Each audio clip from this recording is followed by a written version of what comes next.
So, we did family values. Okay, fulfillment.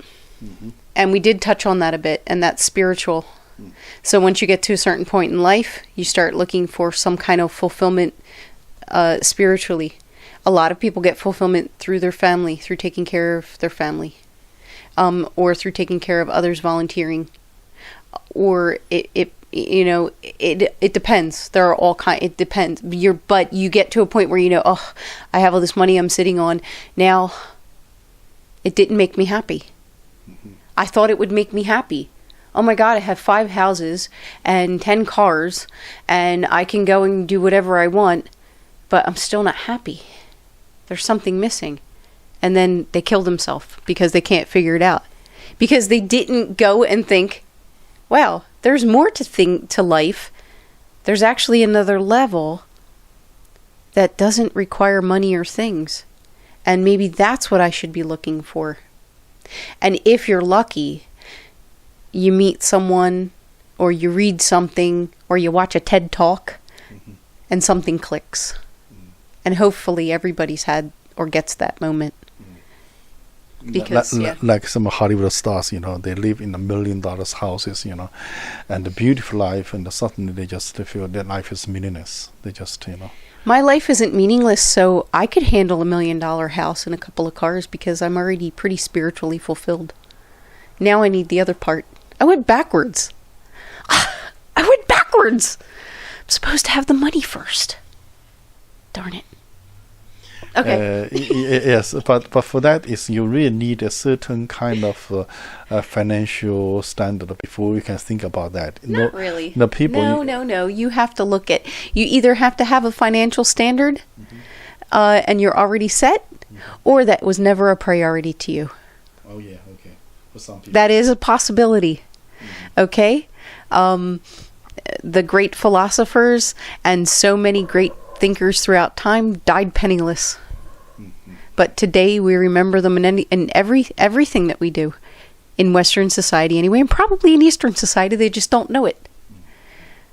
And they didn't care that they had nothing. What did they care? What did, ask a Christian, what did Jesus own? Honestly. A couple of wives, maybe. No, none. He didn't have any. Well, there's an argument there. Watch the Da Vinci Code and tell me what you think. Okay. Don't make joke with Jesus. Please. I'm not. This is cultural. Okay. Now, the one that I've been trying to get to for a really, really, really long time. I hope that they're not upset over this. But is a really fundamental, basic, everything that we were talking about leads to this and comes down to this, is education. Education. Now, I would like to do a little more in-depth about Socrates and Plato. I find them intermixed because Plato is the one who wrote about Socrates and all the quotes. Okay, so I can't mention one without the other, because anything that I quote would be quoting what Plato said about Socrates. Okay, so that's why I keep mentioning them together. As far as they are not your boyfriends, it's okay. No, you can talk them together. They've been dead for over 2,000 years. Is that okay? But how about you're mentally in love with them? No. Okay. I'm not. Okay, no, go ahead. But I respect, even if they weren't even real, the ideas that are the important thing. Okay? Yeah. I don't care they're gone, but their ideas were left behind. Thank God for writing. I just wonder who is a better looking guy. Oh, you are. They say that Socrates was really horrible looking, and he had a quote that even said that that looks are absolutely irrelevant. And actually, he and I didn't even know this until I started looking at more quotes. He is actually the one, and I didn't even know this. I never knew about this quote, but epitomizes exactly my feeling, which is the more intelligent and more interesting I find a person, the better looking they become. And he has a quote that basically says that. Yeah. 情人眼睛出西施. It means that you fall in love with someone is getting more and more beautiful. Yeah, you fall in love with their brain. Whoa. So get a big brain no and need of the wig. get a big brain and all the ladies. No need of wig. Shoot on for the audience. Yes. Aw. It's supposed to be emo though in front of your eyes. We'll make it emo. Anyway. So, education, and actually I will say 2,000 years ago, this method, it's called the Socratic method because of Socrates. And this is how he taught Plato and his other students. And it is a method of teaching that we use today. We didn't always use. It went away for a long time. It came back again in the Renaissance. And then it went away again. And then it came back again more recently. And this is the modern method that we use, which is an ancient method, because it's the best method. And it's through discussion and questioning. A student makes a statement, and then you ask them questions about this statement and questions about the questions and questions about the questions. It's kind of like a therapist. I mean, if you go to a therapist, I've never been to a therapist, but when you watch them in movies and stuff, you say something, they say, how do you feel about that? And you're like, you're supposed to tell me, you're the therapist. People get upset. But the therapist just asks more questions to get you to think about, what does that mean to you? What does that mean to you? You see ducks in your dream? What do ducks mean to you? You know, they just keep asking. This is kind of the method of teaching, and there's no right or wrong answer. No right or wrong answer, because it's about the journey to a solution. This is how critical thinking happens. You give a subject and you leave it really open for the student to choose. They choose an individual aspect of a subject, then they make a statement about it. Cats are better than dogs. So tell me, which is better? Why? No, you tell me which is better, cats or dogs? Cat and dog, which is better? Make a statement. Yeah, I think cat is better. Okay, why are cats better? Because cat needs less attention, and you will not hurt cat as much you hurt dog, and you will not be hurt as much as a dog hurt you than a cat hurt you. Physically, do you mean? No. I mean, Emotionally. You get attached more to a dog? Yes. So do you believe that a dog is more like a human? Closer to the human, yes. And a cat is more aloof and independent? Yes. Okay, so why do you like the independent cat better? Because I don't want to hurt anybody. I don't want to be hurt. Aww. So sad. Can we get a cat now? Okay. We'll talk about it later. Okay. Yes. An orange one. I want a ginger cat. Okay. Anyway, so now what did we figure out? So we have an argument. Then it's not an argument. No, I give a reason. Okay, it's a debate. Now I'm going to say, but dogs can protect you. What do you think about that? Can a cat protect your house? I will ask these kind of questions. Yes. And it will go on like this until we have weeded out everything. And it doesn't always have to go on so long. Sometimes you do it more shallow. But if we really, really, really want you to figure out your truth, not my truth, not a stranger's truth, the truth for you, I would keep asking you these things. Do you care about your laptop getting stolen or your house getting broken into? Can a cat protect your house? Do you have an alarm system? No, you don't have an alarm system. Would a dog be able to protect? So we would get to what is true for you. Yeah, I understand. As a Chinese, maybe we say, oh, dog is better because we have more meat. Oh, yuck. And that's why you would get hurt emotionally, because you had to eat your dog. Actually, I did. I'm sorry. Oh, God. Okay. I just used to sleep and watch TV on my dog. That's during Cultural Revolution. Okay, I understand. So you give a subject, then we'll start to have different ideas. That's why you won't get a puppy. Yeah. I want a puppy so bad, but he won't let me get a puppy. Yeah, but the China teaches exactly the opposite way. Okay, Chinese people teach students not to think. Chinese people teach the students, the teachers are always correct. Okay. Chinese teacher teaches students what is wrong and what is correct. You only need to remember the answer. You no need to questioning why. Well, I'll tell you, it was like that for a really long time here as well. And like I said, it's gone back and forth, back and forth. And until the last maybe 20 years or so, I don't know if it was if it had another comeback at any point. But see, in the last 50, 60 years is when education became a universal thing that everybody's entitled to. And everybody gets a free education in America. At least you're up to high school, up to 12th grade, which is year 13 in Europe. So for a long time here, it was this is right and this is wrong. And you parrot it. Okay?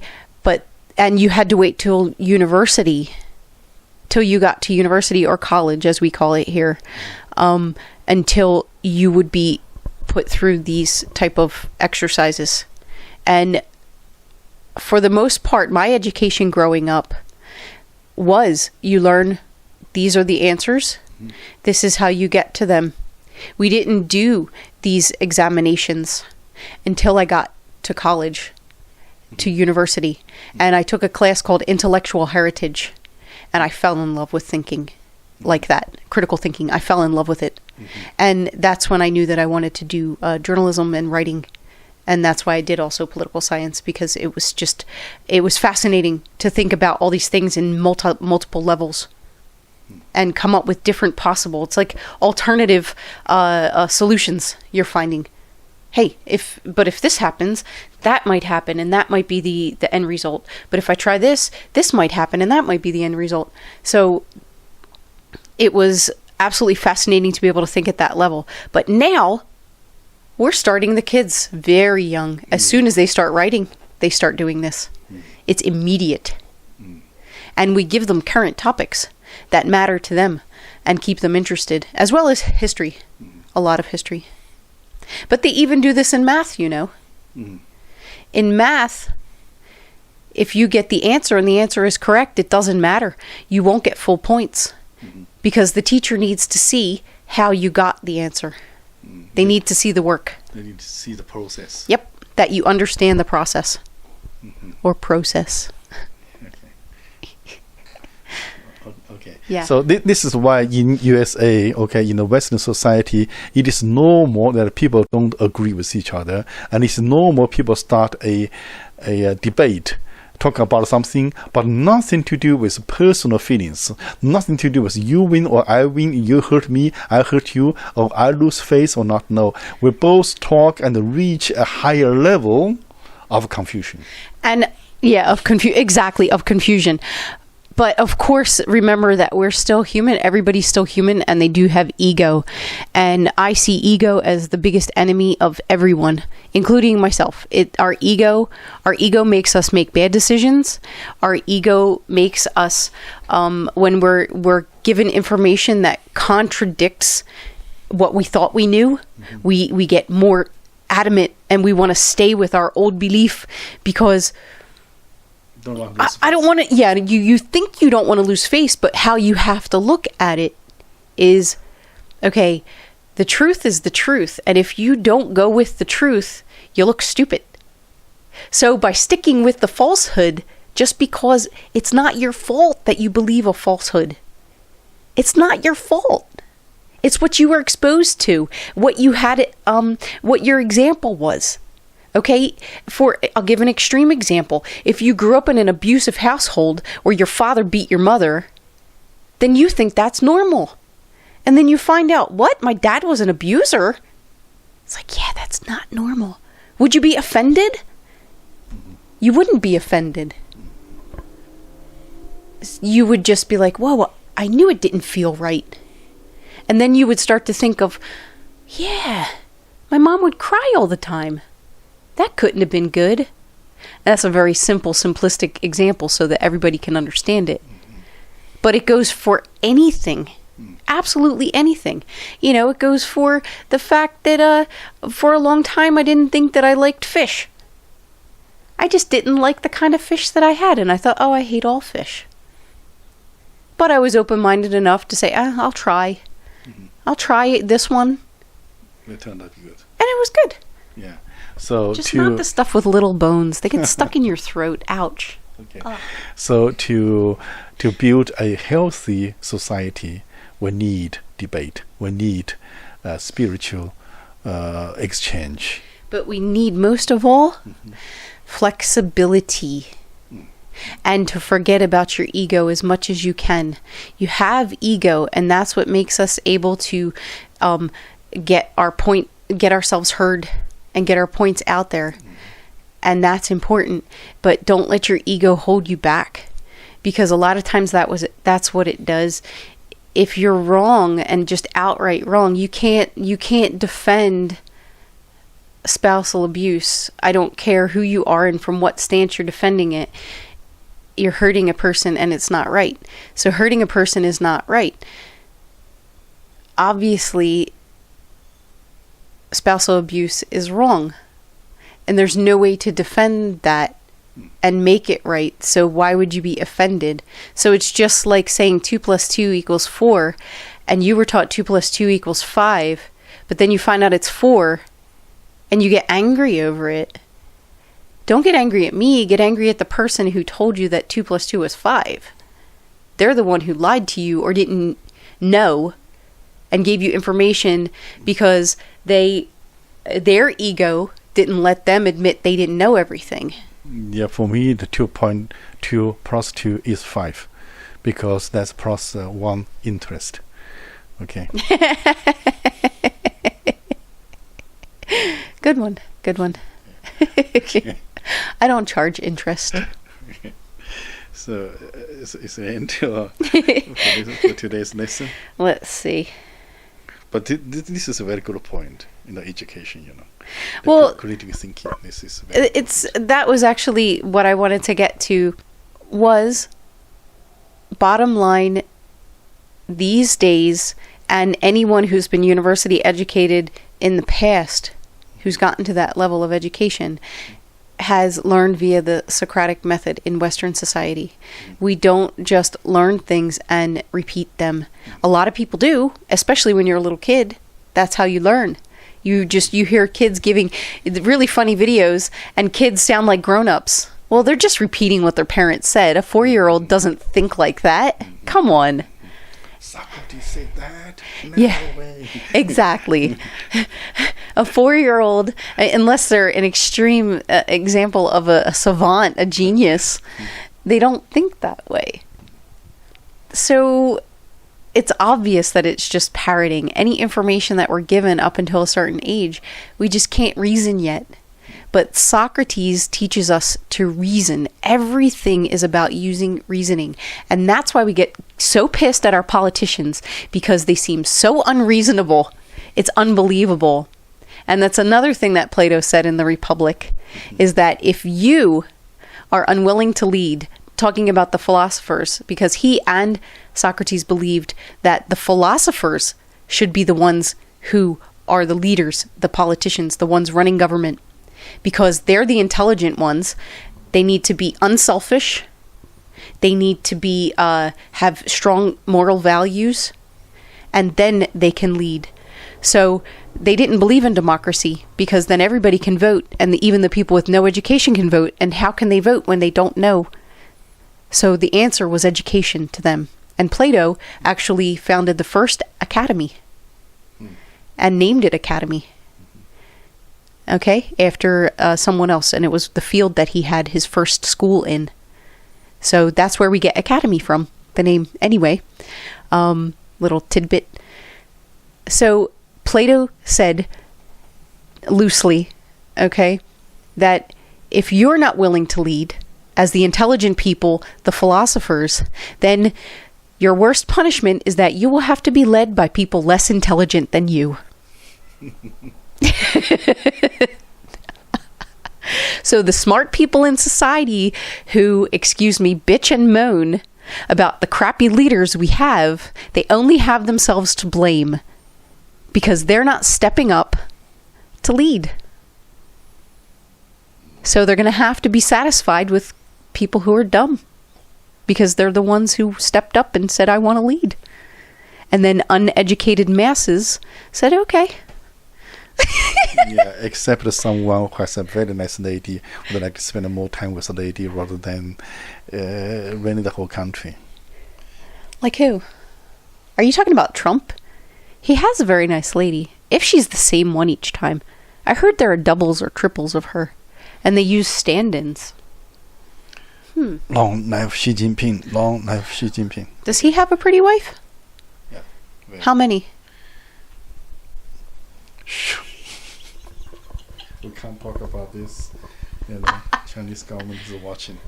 So what? I'm not Chinese. Neither are you. No, but You're ethnically Chinese. I love my country. I just wanted to ask. I was asking a serious question. You're the one who said cut. See, he won't even do the Socratic method. He just didn't like the question, so he won't answer it. That doesn't count.